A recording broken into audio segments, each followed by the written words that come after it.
Donald Trump is getting crushed so badly by Kamala Harris in literally every poll now for 2 weeks.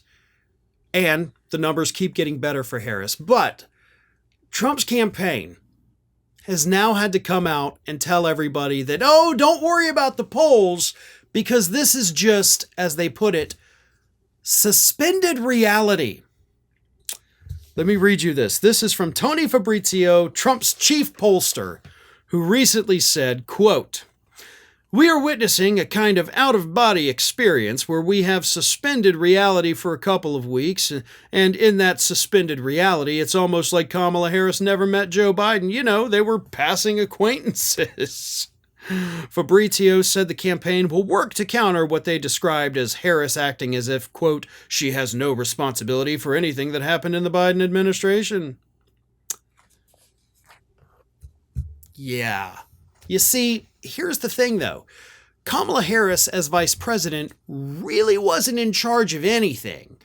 I mean, her main thing is stay alive in case the president doesn't.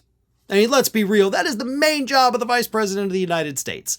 Yes, she was put in charge of the border, and during that time, we saw record numbers of people detained at the border, deported, and a record number of seizures of illegal substances trying to come into the country.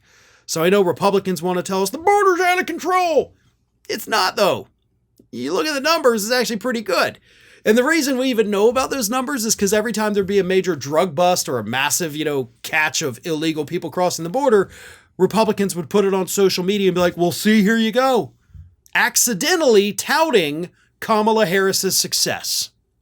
So that thing that Republicans are lying about, that is a success of Kamala Harris, but the rest of the Biden stuff, a lot of it, she didn't do that. She didn't vote on it. She didn't sign it. So you can't exactly tie it to her, and the voters know that. So I'm sorry that Mr. Fabrizio here doesn't agree with that, but that is the reality that we live in, not the suspended reality that he thinks we're in. Furthermore, he goes on to mention that all these polls, of course, this is part of what he calls the Harris Honeymoon, as a lot of Republicans say, which would make sense if it was just a bump in the polls and then it leveled off. Here's the thing, though. Harris hasn't just gotten a bump. And I'm not exaggerating when I say this, with each additional new poll that comes out, she has gained more ground. If it were just a honeymoon bump because she's the new nominee and, she picked a running mate, it would have been 2 or 3 points and it would not have gone higher. But her favorability rating keeps climbing. Her polls against Donald Trump in the swing states keep climbing.